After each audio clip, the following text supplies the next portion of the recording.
আসসালামু আলাইকুম গাইস, কেমন আছেন সবাই? এই যে একটা জিনিস আমরা আপনাদের আজকে বলবো যে এই যে এটা হচ্ছে পটল গাছের পুরুষ ফুল। এই যে পুরুষ ফুলে শুধু লম্বা পাইপের মতন, আর যেটা হবে মেয়ে ফুল সেটা দেখাচ্ছি আপনাদেরকে। এই যে এটা দেখেন, এই দেখেন মেয়ে ফুল নিচে পটল হয়ে আসছে। এই যে পটল গোড়াতে, এটা হলো পুরুষ ফুল মেয়ে ফুল, মানে বোঝার উপায়। এই যে মেয়ে ফুলের এই যে গোড়াতে পটল মোটা, আর ওইখানে যে পুরুষ ফুলটা আছে এই পুরুষ ফুলগুলো আজকে ফুল কম অনেক। এই যে এটা হলো পুরুষ গাছ আমাদের। এই যে এই ফুলটাকে এনে উঠিয়ে আপনার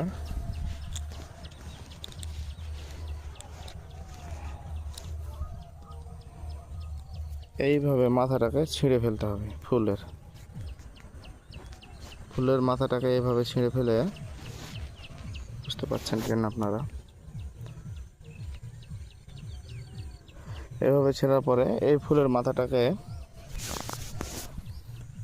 এই যখন যেমন মেয়ে ফুল পাবেন, এই যে মেয়ে ফুল এইভাবে এটা নিয়ে যে এই মেয়ে ফুলের এই মাথায় একটা এভাবে ঠুকে দিতে হবে। তাহলে আল্লাহ দিলে মেয়ে ফুলগুলো নষ্ট হবে না, মানে পটলগুলো নষ্ট হবে না। এটাই একটা কাম পটল ক্ষেতের।